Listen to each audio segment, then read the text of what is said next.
So, Jason Butler, thank you very much for joining me today on the Interviews with Experts podcast. How's it going?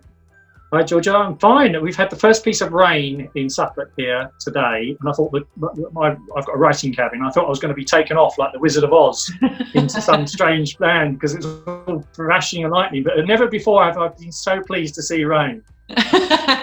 Well, that certainly would give you a lot to write about if that did happen as well, wouldn't it? Yes, absolutely. Yeah. Yeah, brilliant.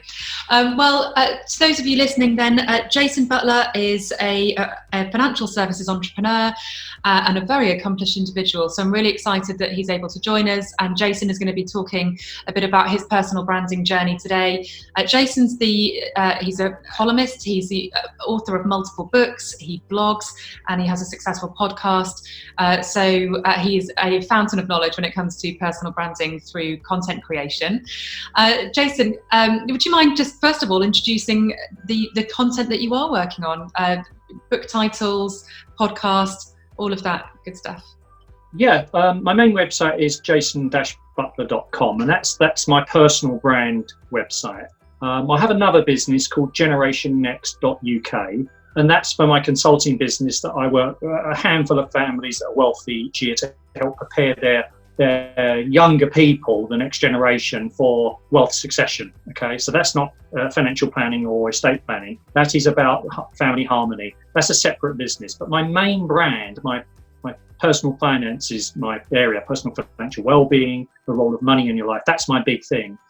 That's my main brand on the website. So when you go to that website, and I'm not saying it's perfect at all, it's the third iteration, and we'll probably put a new iteration on by the end of the year or certainly the autumn. But that's the current iteration. And that brand, that website does a number of things. It gives a gateway to the podcast show called Real Money Stories, which is where we have intimate conversations with people from a range of backgrounds about their journey with money from being, very small. And you were on the show once in the early days. And your episode is one of my favourite. It really is. And if anyone gets a chance, go and listen to the episode with Georgia. I think it's episode 10 or 11, I think. It was brilliant, and you would never know about her background until you listen to it. So that's a good one for you. But what's interesting about that is that it enables me to try and break the taboo of money, which is one of my big things, right? We're all not wired properly. We're all useless with it, and we're all primeval in our reactions, okay? But we can develop a higher meaning and understanding. I do a weekly blog, and that blog ranges from everything to the basics. It's mainly the behavioural, emotional, or psychological aspects of money. I don't talk about the best ISA accounts or how the job retention scheme works or social security benefits. I talk in the more general principles about money and how it relates to your identity, your values, and your behaviours. And that's what I think people really need help with, getting motivated, understanding, kicks up the backside, whatever. And I have a YouTube channel as well, which you can access from that website, where I do two things. I only started really developing content for that channel. I used to just put a few keynotes on there so people could see them. But since February, I've been doing a thing called the Money Minute, which is my 1 minute video. And it just gives you one concept about money. So every single week, so if you subscribe to the channel, you will get in your inbox a 1 minute video that's me to camera. So, for instance, this week was, what do you spend your attention, time, and money on? Okay, because that will define your happiness. So it's always a question, or it's a suggestion, or it's some kind of enabling thing. It's always about I'm your conscience, really. I love doing it, and it's no problem. And I'm currently working on my 6th book. I've done 2 co-authored and 3 that I've written myself. And you helped me with one when I first did self-publishing, which was great. And your support and your team was really good. But you taught me to help myself, and that was really great. You didn't make me dependent on you. And this will be a self-published book, although there is a publisher who is vying to publish it for me, and I'm struggling to work out why I would bother. So we can come back to that. And they're saying they really love it, because what I've done is it's called The Money Miracle. If you go to the website and scroll to the bottom, it will explain to you about the book, and you can actually pre-register. This is another thing to bear in mind. Pre-register if you want to know pre-publication about things in the book, because I'll be giving some goodies away for people who pre-register. And I've already got 700 people who've already registered for that, so that's incredible. And I haven't really even pushed it, so it's not out till November. But you'll have to wait. And that's called the Money Miracle: How Small Actions Can Lead to Big Results. And that is all the power of identity, the power of habits, and understanding what good and the role of money in your life. So I like to think of my content, my whole brand, and one of the reasons why I sold out my financial services practice 5 years ago was not wholly, but one of the things was earning lots of money wasn't enough for me. I mean, it's lovely, don't get me wrong, but after making a handful of rich people richer, and they're all lovely people, but helping rich people stay richer wasn't floating my boat. But having an impact where someone comes up to me in a Sainsbury's car park, I mean, not recently because of the COVID things, I don't go out much, but who taps me on the shoulder and says, "You're Jason, aren't you? I've read your book, or I've seen your video, or this, and it's been really helpful. You've really given me confidence." That to me is worth all the money in the world. Don't get me wrong, I like getting paid as well. So personal brand is all about, it's really about trying to relate to people that I had a tough upbringing, was poor, it wasn't easy, very tricky childhood. I got into real problems with money in my early 20s with debt and what have you. So I know what it's like, but equally I have a very, very happy and fortunate life now. Not perfect, but I'm the happiest I've ever been in my whole life. I've managed to keep myself fit and mentally fit and physically fit, and stayed married to the same lady for 25 years. So, we always say we give it another week. But the point is, it's not that my life is perfect or my life doesn't have problems or shortcomings, but on balance, I'm really happy with my current self, and I don't want to be my 21-year-old self again, okay? Or perhaps in some aspects I might want to, but I don't want to be my 21-year-old self. I'm very happy being 51. Yeah. And so therefore I try and bring that in my content with, I don't know all the answers, right? But I'm like the kid in the maths class, "Miss, we don't understand." Now, I got pushed in to be with the kids who were difficult and had to have 2 teachers for 10 children. That's how difficult they were, because they kept asking questions they thought was thick. But I will never stop putting my hand up, asking the question, saying I don't understand, because most people don't understand about money. Most people have got inadequacies. Most people have tension with their partners. Most people overspend at some stage. Some people feel they haven't accumulated enough. Other people don't feel they've got self-worth. So in my content, what I try and do is I try and combine my understanding what it's like to have tricky times with my great gratitude and humility and amazing, I pinch myself every day for the life I have now. And I call it a rich life on my terms as opposed to being rich. But also with the fact that I never stop learning, and you know this, Georgia, I'm like you, I'm a book junkie, okay? Yoga, books, and plain chocolate biscuits, okay? They are my big things in life. I mean, I know I need to get out more. But I love when I can take academic concepts or research or anecdotes and put them into stories and metaphors and anecdotes and create simple tools that people can make changing their life. That is it. So that's really what it's all about, I suppose. And at the end of the day, it's also egotistical. I need to feel validated. I need to feel I have purpose. I need to feel that my life matters. And if I can do that through the medium of my communication, my ecosystem, and whether that's a book, whether that's an audio book, whether that's YouTube channel, podcasts, the blog, whatever it is, I want to share what I know and what I'm learning, and also share what I don't know and what I'm still looking for. So that's it. But apart from that, it's an awful, terrible life. Really sounds it. Thanks for sharing that, because you're always so passionate, and your enthusiasm for your topic just shines through. And it doesn't matter whether it's listening to your podcast or seeing you in person or on video like this. It's totally infectious, and it just comes out through whatever medium you're choosing to work with. What do you notice then? Books, blogs, and podcasts. What are the kind of differences between the three? Why do all three?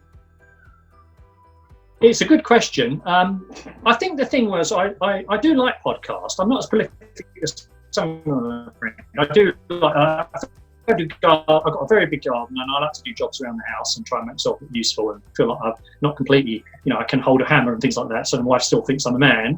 It sounds funny, but you've got to prove that you can do stuff. And I like listening to podcasts, and I listen to podcasts and I think, well, this is okay, but it ain't brilliant.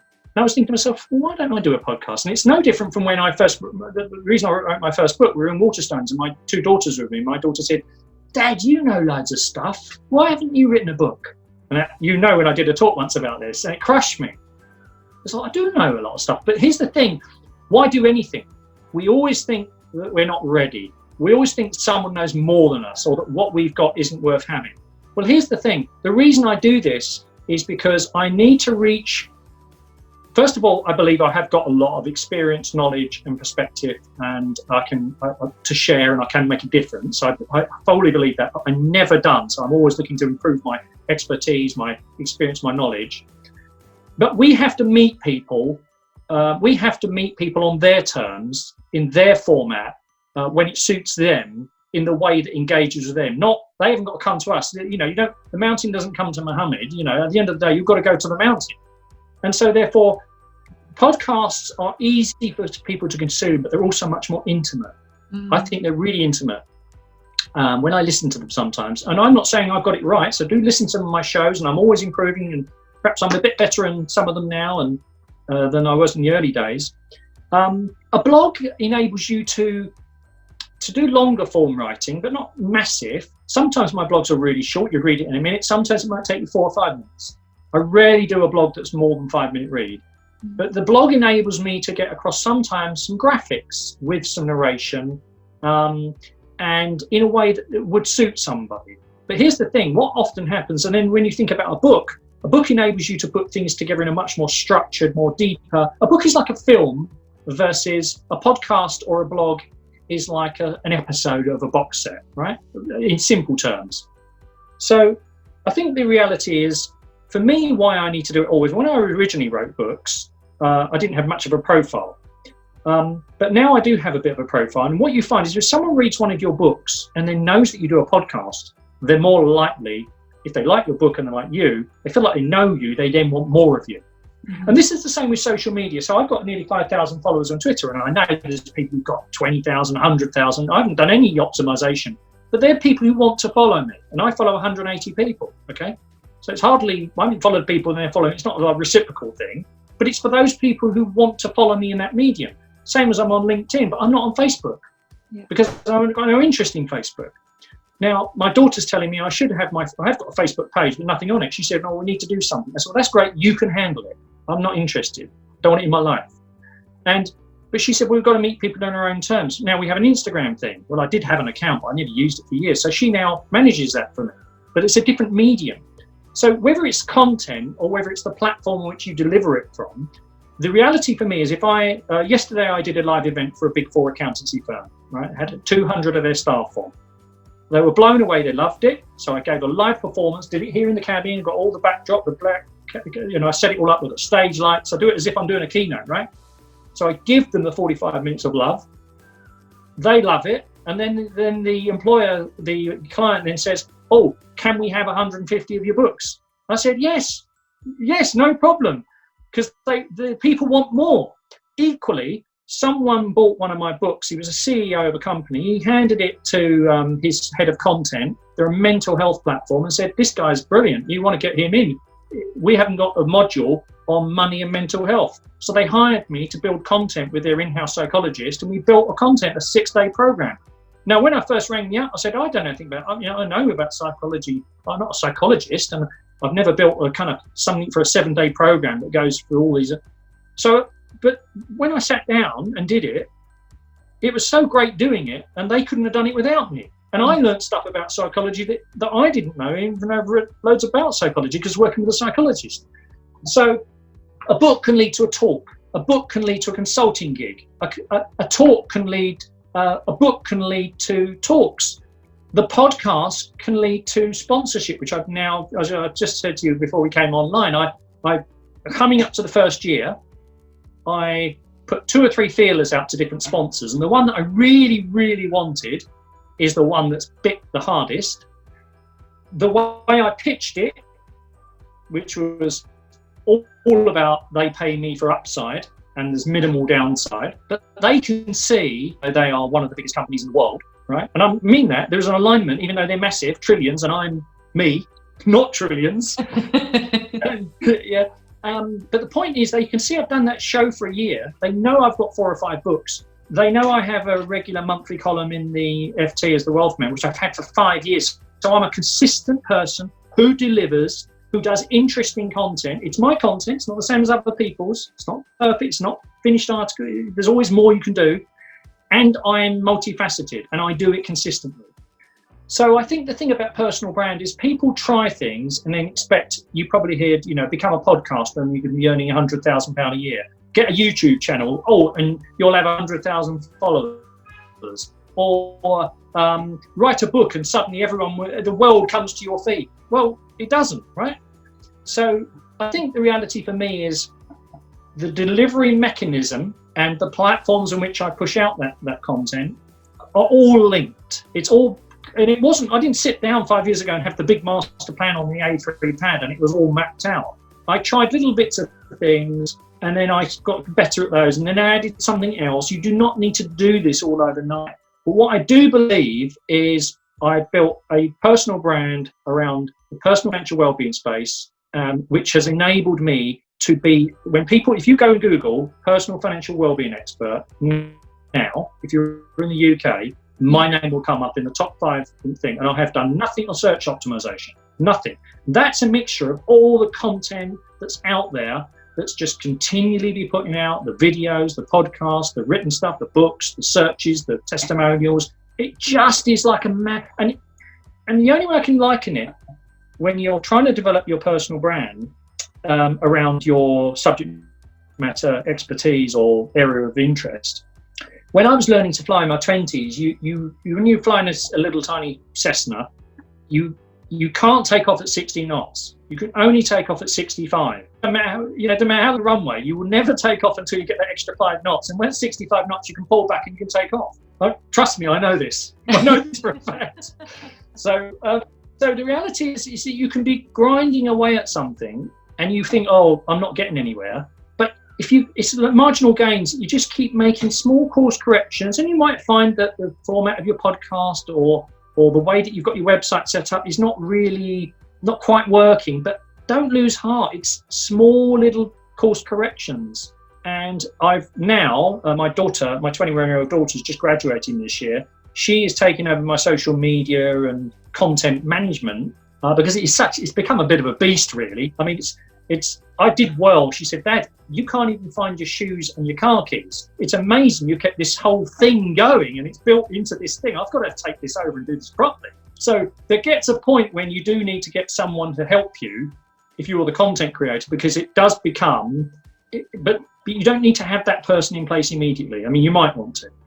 Yeah, I mean, this is the thing, when you're creating content on the scale that you are, it makes perfect sense that I'm not surprised that you need, I'm amazed you've managed it yourself to this point anyway.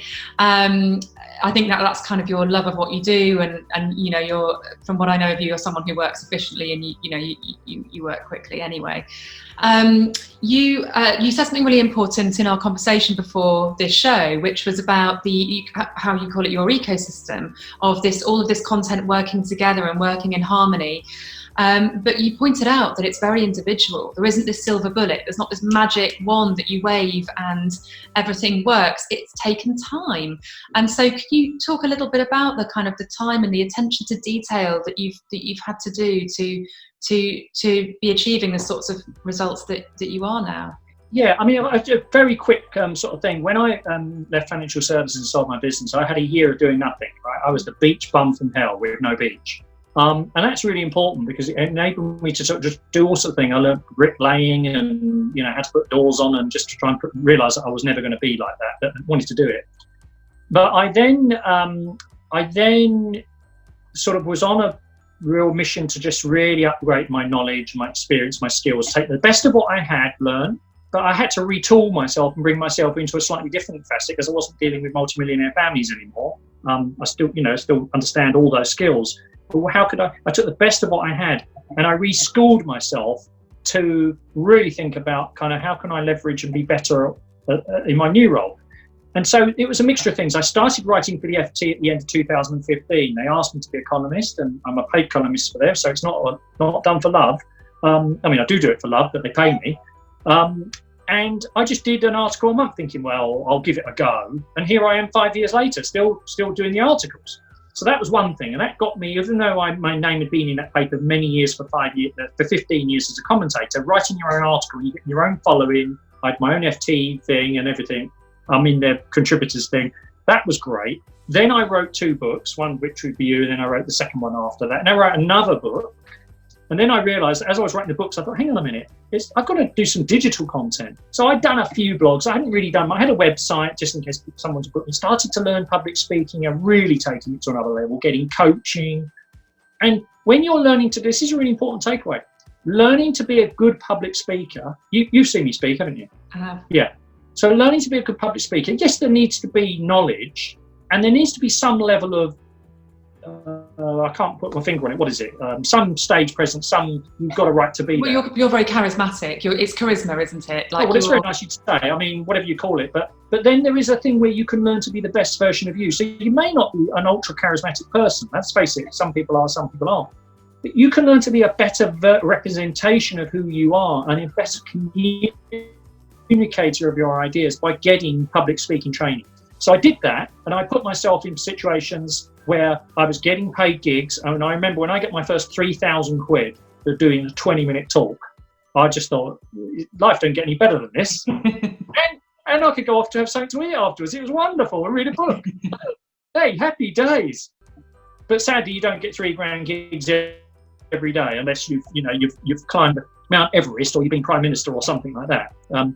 So what I'm trying to say here is I was doing different things, writing a book, learning my speaking, finding opportunities to do different stuff, my writing the FT. And then I decided, look, I'm going to have to start writing a regular blog. And that was, I think, in 2017, when I finished the books, I thought, I'm going to have to do a regular blog. And I was a bit ad hoc with it. It wasn't kind of every week. It was a couple of months, perhaps, and it wasn't always on the same day. But essentially, I then gradually got that into my psyche, my habit. So I would do the blog writing on a Monday, checking quality, checking posting on a Tuesday, or whatever the day was. There's always something for me to write about. And I might well go back 2 years later and write about a similar thing, but with a different story and another slant on it, right? Yeah. I've written about 19 ways of building an emergency fund, right? Yeah. I've written about 10 ways about achieving financial independence. I've written, must be 15 ways about being good to kind to yourself with money. So I committed to getting the blog regular because that was about getting my thoughts on paper. And then I had a YouTube channel which I was really just going to put a few talks on so people could see what I was like in speaking. But it was only this February, the YouTube channel, I started doing the Money Minute because I thought, well, a 1 minute video, I can do that every week. It doesn't take long to edit. It's a simple message. But again, it's only now that we started to focus on getting subscriber numbers out. Right, what do we need to do to get this really getting some traction, getting subscribers, getting views? So we're now starting to think about adding some more content to that, which that's in development with my daughter. And the podcast was started last June. And again, it was kind of most weeks, but not every week. And sometimes I got busy and the schedule got out of control. But it took me at least 6 months to get the rhythm of that going, to get comfortable with it, to finding people regularly, to having enough. So now I always had 8 or 9 weeks in the can. There's a production process. And we've got computer, labeling it, packaging it, distributing it, pushing it out, leveraging other people's networks. And I said to you, we've gone from bumbling along with 200 or 300 for the first 6-7 months downloads. I mean, just nowhere, to nearly 2,000 a month. Individual downloads, which is incredible. Bear in mind, I spent no money on advertising, and I've got 101 other things. But you get a point with this content that as long as it's kind of fits together, there is a summer. So with the podcast, for instance, I use an app called Otter. So we take the podcasts and we convert them into Word files, and it converts it all to natural language. And I've got so many stories. I've got 42 of those in the pipeline. I've issued 33. But I'm now using some of the stories I was told, some are attributed and some aren't, in my new book. And because I've got the book, every time I speak on the podcast and I talk about, that's a fantastic concept, I say to someone, I say, in my new book, I talk about the role of identity. So I'm looking for a hook all the time in the podcast, with subtly saying, in my new book, which is out in November. So again, it's that in my new book when I do a talk and my new book that's coming out. Now, when the book goes live, the book will say, you can sign up for the podcast, you can sign up for the YouTube channel, you can go to the website and see the weekly blog, you can sign up for the newsletter. It's kind of everything is helping each other. Yeah, this is exactly the point, isn't it? Like, it isn't even just that you do a book, then you write a blog that fits the theme of the book, then you do a podcast because that's a conversation around the theme of the book. It's actually not. It's that 6 months of podcast episodes that you've expanded on in a blog that links to your book, that's also talking about the topic for your next. Well, then you've got the bare bones of the content for your next book, and you still have got content that isn't. You've still got things that you need to say, you need to put out there. So people worry, I certainly have conversations with people who will go, a bit nervous about starting this book. I don't know if I've got enough to say.